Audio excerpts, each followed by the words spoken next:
Students, our next topic is that imperialism drives nationalism. Okay, how this imperialism drives nationalism? Look, I told you that during that time, okay, many great powers were there like Great Britain, France, Germany, Italy. They made colonies in Asia and Africa. Our country, India, was also became colony of Great Britain. All right, and for this imperialism, all right, many colonies they suffered a lot, and for that reason the people of these colonies they protested against the imperialistic nation. India was also one of them. All right, and we launched several movements like Dandi March, civil disobedience movement, non-cooperation movement, quit India movement. All right, and what happened? Gradually we became independence. So that means these imperialistic ideas that give rise to the nationalistic sentiment in the colonies. Okay, this is one benefit that occurred, right? Look here, as major European powers began expanding territories outside of Europe and achieving their imperial ambitions, the colonized nations and their people also began developing nationalistic sentiments. Okay, the many colonized nations began feeling that colonialism had suppressed their original ethnic and cultural identity and had brought imposition of the ideas of foreign nations.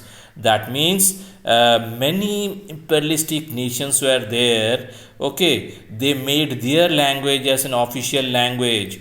All right, and for that reason the people of the colonies they thought that in this way they were losing their cultural identity, and this also gave rise to the nationalistic idea of patriotism. Okay, nationalist movements against imperialism came up in many colonized nations. Okay, nations began opposing imperial domination. That means people of the colonies they began to protest against the imperialistic nation.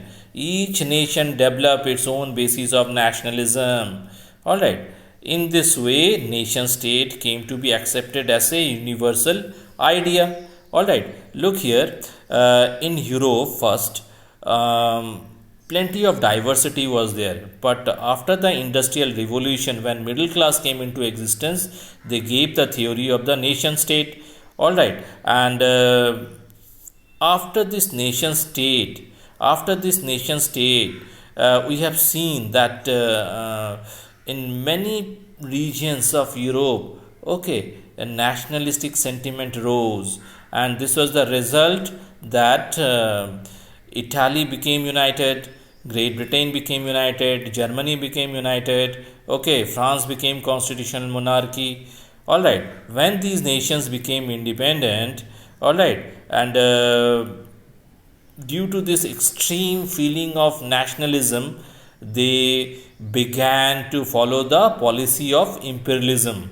And this policy of imperialism, okay, gives rise to the colonies. Why? Because they wanted to expand their territory, and from where they can able to sell their product as well as can able to extract the resources at free of cost. ऐसे कई resources थी जिसकी demand European market में बहुत ज़्यादा थी, तो it's A dual profit for the imperialistic nation. Okay, and later on when the people of the colonies they began to think that in this way the imperialistic nation they were just exploiting them. Okay, and after that they were just imposing their cultures on them. As a result they are losing their cultural identity. So in several colonies nationalistic feeling rose, and this nationalistic feeling gave them the freedom, and for that reason it is very much pertinent that a nation state came to be accepted as universal idea.